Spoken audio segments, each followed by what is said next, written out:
मैं हजारी साहब आज आपसे शुरू करता हूं और जो रजवी ने कहा है मैं उस पर आपसे सवाल करता हूं और सवाल बहुत सीधा सा है।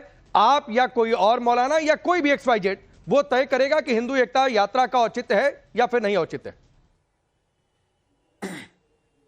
बिल्कुल नहीं। अपने अपने मजहब में सबको आस्था है और अपने अपने मजहब के अनुसार सबको कार्य करने का अधिकार है। लेकिन एक ऐसा शख्स जो हिंदू राष्ट्र की बात करता हो वो देशद्रोही है। जिस तरह से दूसरे मजाहिब के लोगों ने अपनी अपनी मजहब के नाम से स्टेट और मुल्क गिरी कायम करने की कोशिश की है, तो उन पर बहुत सारे मुकदमे हुए, जेलों में गए। तो फिर धीरेन्द्र शास्त्री ने भी ये बातें कही हैं। तो और आपके नजदीक ये चीजें क्या है? जैसे मुसलमान कोई अगर इस्लामिक राष्ट्र की बातचीत कर रहा है तो वो तो PFI की शक्ल में उसको खत्म कर दिया जाता है, जेलों में भेज दिया जाता है। ठीक है, हमें भी कबूल है, ये बात अच्छी बात है। ये जो खालिस्तानी लोग बोलते हैं उन पर भी कार्रवाई होती है। ये हिंदू राष्ट्र बोलने वालों पर कार्रवाई क्यों नहीं होती है? ये कैसी यात्रा, ये कैसे सिखाएंगे कि एक हो जाओ? इनका एक हो जाने का मतलब, एक हो जाना ये कहने का मतलब क्या है? भाई साहब एक मिनट अभी हजारी जी को पूरा कर लेने दीजिए, फिर मैं आता हूं, सबके पास आता हूं। एक बार पूरा कर लेने दीजिए। नहीं क्या बकवास कर रहे हैं भाई? आचार्य जी एक मिनट मैं इंटरप्शन के लिए हूं, आपके पास भी आ जाऊंगा। आप जैसा एक बार आचार्य जी को पूरा कर लेने दीजिए। जो डिबेट में झगड़ा करने आता है, प्लीज आचार्य जी, मैंने टोक दिया ना, आप अपनी बात पूरी करिए। आप उलझेंगे, फिर आप कहेंगे कि आपको बोलने का समय नहीं मिला, इसीलिए मैंने कोई क्रॉस क्वेश्चन आपसे नहीं किया। एक मिनट प्लीज अभी आचार्य जी अपनी बात पूरी करिए, 30 सेकंड और आपको दे रहा हूं, कोई बीच में नहीं आए। बकवास करेगा बैठ के, ये नहीं सुनूंगा सब मैं। आप बुलवाइए ना बुलवाइए, हटा दीजिए मुझे कोई जरूरत नहीं आपके साथ आचार्य जी।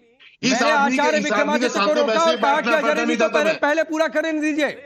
मैंने अभी कोई क्रॉस क्वेश्चन आपसे नहीं पूछा, आप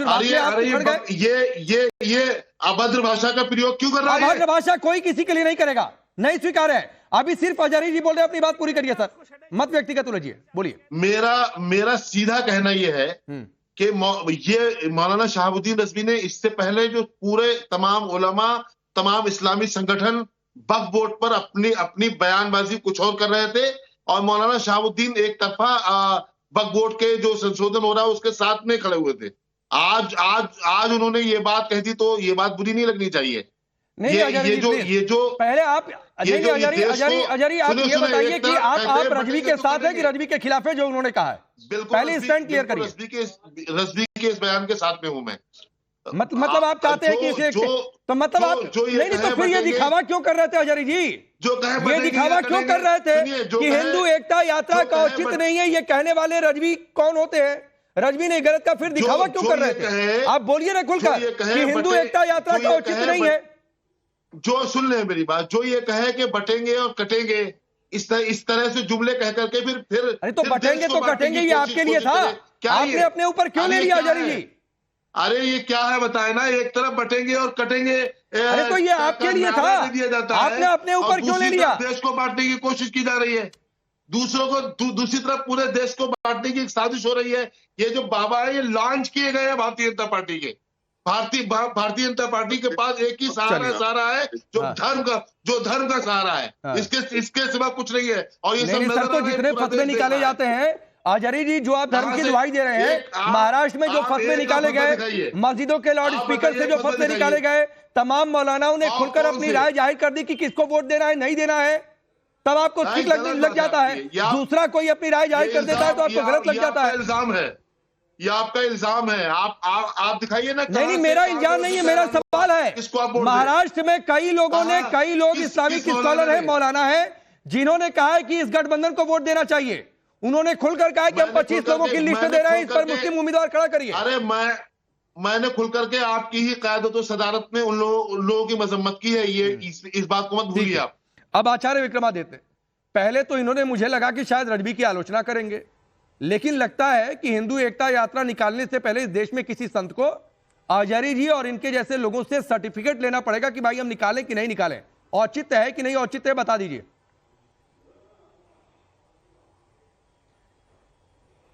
पांडे जी, बाबा क्या कर रहे हैं? एकता की यात्रा निकाल रहे हैं। बयान क्या है? बटोगे तो कटोगे। मुझे बताइए इसका सबका एसेंस। इस देश के अंदर हर माँ बाप पूरे विश्व में यही सिखाते हैं, बटो बटो मत भैया, बटोगे तो कोई तुम्हारा फायदा उठा लेगा। तो यानी सारे के सारे माँ बाप भी दिक्कत करते हैं, इनको तो हर एक से दिक्कत है। इस देश के अंदर उनको दिक्कत है इस वक्त। अभी आपने बयान शुरू किए, एक तो स्नीपर सेल को जगा रहे थे, एक तो बैठे हुए कह रहे थे कि बम फटेंगे, ये होगा, वो हो जाएगा, बलवा हो जाएगा। कर क्या रहे थे शहाबुद्दीन और यहां बैठे हुए अजहरी साहब कि स्नीपर सेल को जगा रहे हैं, कि जगा रहे हैं, संदेश भेज रहे हैं टीवी के माध्यम से, खड़े हो जाओ और इस यात्रा में बलवा कर दो।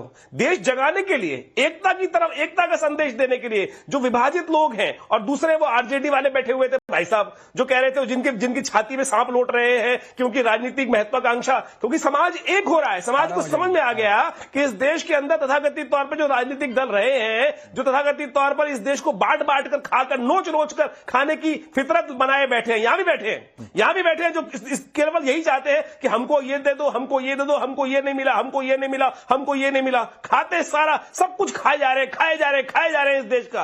अपने बिरादरी वालों खिलाए जा रहे बच्चे पैदा करते हैं। आचार्य जी, आपने शब्द का इस्तेमाल किया, देश ने कुछ नहीं दिया। क्या ये शब्द का इस्तेमाल ठीक है? स्लीपर सेल जो आपने शब्द का इस्तेमाल किया, क्यों किया इस शब्द का इस्तेमाल? देश ने पूरे विश्व में नाम दिया। पाकिस्तान वालों को देखो क्या स्थिति है, पाकिस्तान वालों को स्थिति देखो, रास्ते में खड़े होकर ला जाते, लाइन में आ जा, कपड़े उतरवा देते हैं। अरे इस देश ने नाम दे दिया पूरे विश्व में, हिंदुस्तानी, भारतीय का नाम दिया, भारतीय, वही इनकी छाती में लौट रहा है। अरे हिंदुत्व है, इस्लामिक राष्ट्र बनाना चाहते हो, साफ साफ बोलो, इस्लामिक राष्ट्र तुम्हारा सिंगल लाइन एजेंडा है। नहीं, बोलते रह गए। अरे आचार्य जी एक मिनट हो, ये बात इस्लामिक राष्ट्र हिंदू राष्ट्र की नहीं है।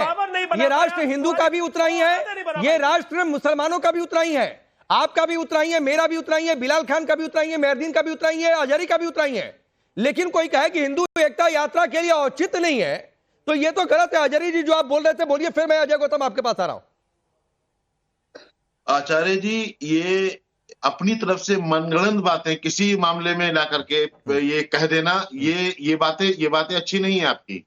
मौलाना शहाबुद्दीन रज़वी ने एक बार भी ये नहीं कहा। मौलाना शहाबुद्दीन रज़वी ने, सुन ले, देखिए, आप फतवे को गलत तरीके से पेश करते हैं, आप जिहाद को गलत तरीके से पेश करते हैं, अब आप बयानों को गलत तरीके से पेश आप कर रहे हो। आप हर चीज में हिंदू मुसलमान करके देश को बांटने की कोशिश कर रहे हैं, इसमें छिपा हुआ नहीं है। सुनिए, हम चाहते हैं देश का चरित्र सेक्युलर था, सेक्युलर है, हमेशा सेक्युलर रहेगा। आप हिंदू राष्ट्र की बात करने वालों की आलोचना क्यों नहीं करते? हिंदू राष्ट्र की बात करने वालों की आलोचना क्यों नहीं करते हो? उनकी आलोचना क्यों नहीं करते हो? बताओ, डर क्यों लग रहा है आपको? आपको हर जगह देश के संविधान को कत्ल कर रहे हो, देश के संविधान से खेल रहे हो। ये क्या हमने नहीं कहा कि हमें ये नहीं मिला? मैं कह रहा हूं अभी सामने आ जाएगा। हमने नहीं कहा। बता दो 10 चीजें देश ने क्या क्या। देखिए, सबसे बड़ी चीज ये है संविधान ने। अजहरी जी और आचार्य विक्रमादित्य, मैं आगे बढ़ रहा हूं। अब मेहरदीन, मुझे एक बात बताइए, आपकी पार्टी के नाम में मुस्लिमीन है, चलिए ठीक है, आपने रख लिया। आप कहते हैं मुसलमानों के सबसे बड़े रखवाले हैं, उनके हितों की, चलिए ये भी ठीक है। लेकिन कोई हिंदू हितों की बात कर दे तो ये गलत क्यों हो जाता है इस देश में? देखिए, हम एक पॉलिटिकल पार्टी है, इसलिए हम इस तरीके की बातें कर सकते हैं। अच्छा। मगर वो जो बागेश्वर जो बाबा हैं, उनका क्या राइट है बनता है ये सब चीजें करने का? तो राइट ये बनता है कि आप पॉलिटिकल पार्टी है तो देश में सबकी बात करेंगे। बाबा बागेश्वर तो खुलकर कह रहे हैं कि हम हिंदू संत हैं, तो हिंदुओं की बात करना तो फिर भी उनका अधिकार हो गया।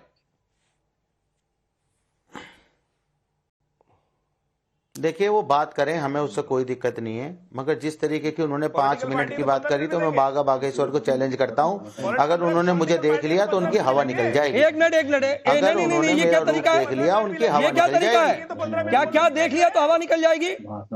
आप 15 मिनट की बात कर ले, ठीक है, निकल जाएगी उनकी। नहीं, आप 15 धमकी दे रहे हैं। ये जो गुब्बारा फूल रहा है ना उनका, नहीं 5 मिनट 15 मिनट सब गलत है भाई। वो जो है 5 मिनट, नहीं 1 मिनट, आचार्य के बाद रुकिए। एक मेहरदीन चला रहे हैं, और मेहरदीन अगर सुनिए, 5 मिनट हो या 15 मिनट हो, धमकी कोई भी देगा गलत है।